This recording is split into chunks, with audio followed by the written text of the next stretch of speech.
आखिर में तो हम किशनगंज के तमाम वोटर्स को, चाहे वो हिंदू धर्म का हो या फिर मुस्लिम धर्म का हो, सबको हमारे तरफ से दिली मुबारकबाद पेश करते हैं और धन्यवाद देते हैं। तो अब डॉक्टर जावेद कोई फैक्टर नहीं रहा, यहाँ पर राहुल गांधी वर्सेस नरेंद्र मोदी अमित शाह का वर्सेस, इसलिए डॉक्टर जावेद को बोल करके यहाँ का वोट नहीं दिया, यहाँ पर राहुल गांधी बोल के लोगों को वोट दिया। और बाध्य होकर के हिंदुस्तान का जो वो है उसको देखते हुए लोग इधर उधर नहीं जा करके इंडिया गठबंधन के कैंडिडेट डॉक्टर जावेद साहब को धन्यवाद देते हैं कि इस बार का इलेक्शन जितना शांतिपूर्वक हुआ कि एक ही पार्टी है जो इंडिया गठबंधन है, आपको उसको देना चाहिए वोट। नहीं देते हैं तो क्या बीजेपी को दीजिएगा?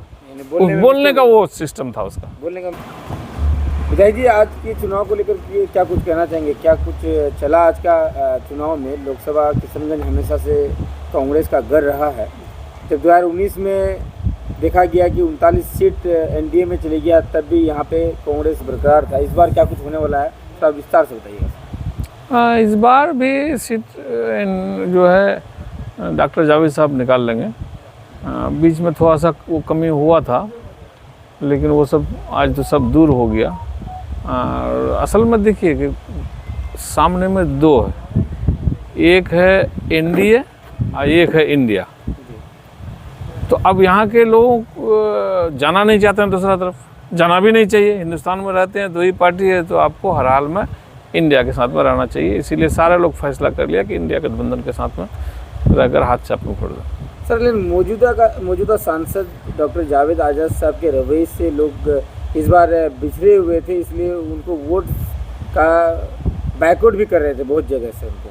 तो ऐसे में क्या कहेंगे आप? क्या डॉक्टर जावेद साहब को इतनी मुश्किल, इतने लोग उनसे परेशान है, तो उनको वोट हो पाएगा? देखिए, अभी इस मरतबा ख़ास तौर पर जब से ये सब यूपी वगैरह में सब हुआ, तो अब डॉक्टर जावेद कोई फैक्टर नहीं रहा। यहाँ पर राहुल गांधी वर्सेस नरेंद्र मोदी अमित शाह का वर्सेस हो गया, इसलिए डॉक्टर जावेद को बोल करके यहाँ का वोट नहीं दिया, यहाँ पर राहुल गांधी बोल के लोगों को वोट दिया।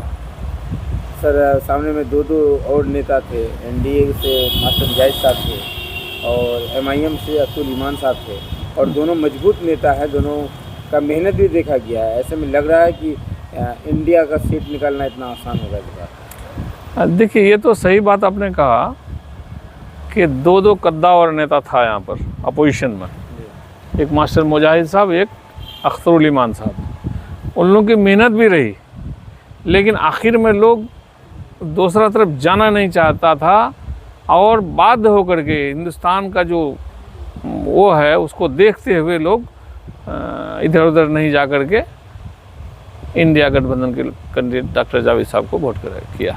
सर, एक बार और है, आपने अभी कहा एनडीए या इंडिया, दोनों में से एक, और यही आपका नेता तेजस्वी यादव जी बीमा भारती जी की सभा में बोले थे कि चाहे तो एनडीए को चुनिए या इंडिया को चुनिए। नहीं, उसमें बोलने का जो है ना वो अंदाज गलत हो गया वहाँ पर। उसका कहने का मकसद ये था कि आपके सामने में दो ही रास्ता है, चाहे तो इंडिया गठबंधन, इंडिया नहीं दीजिएगा तो फिर एनडीए को दीजिएगा।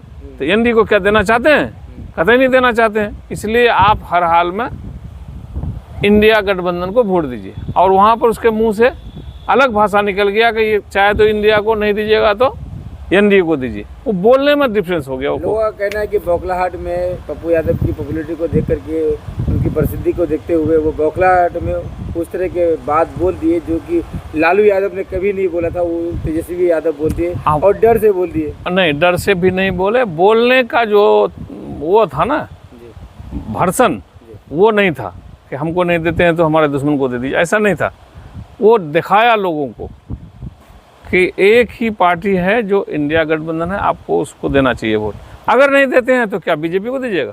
बोलने का वो सिस्टम था उसका, बोलने का मिस्टेक हो गया। सर, आखिरी में जनता को क्या पैगाम देना चाहेंगे? इस बार का चुनाव बहुत ही शांतिपूर्ण हुआ। अरे भाई, आखिर में तो हम किशनगंज के तमाम वोटर्स को, चाहे वो हिंदू धर्म का हो या फिर मुस्लिम धर्म का हो, सबको हमारे तरफ से दिली मुबारकबाद पेश करते हैं और धन्यवाद देते हैं कि इस बार का इलेक्शन जितना शांतिपूर्वक हुआ, लेकिन यहाँ की जनता अक्लमंदी करके भाईचारगी का और गंगा जमनी तहजीब को फिर से जगा करके ये किशनगंज को शांति माहौल में वोटिंग कराया। मैं उसको दिल की गहराई से मुबारकबाद देता हूँ दोनों पक्ष को। चलिए,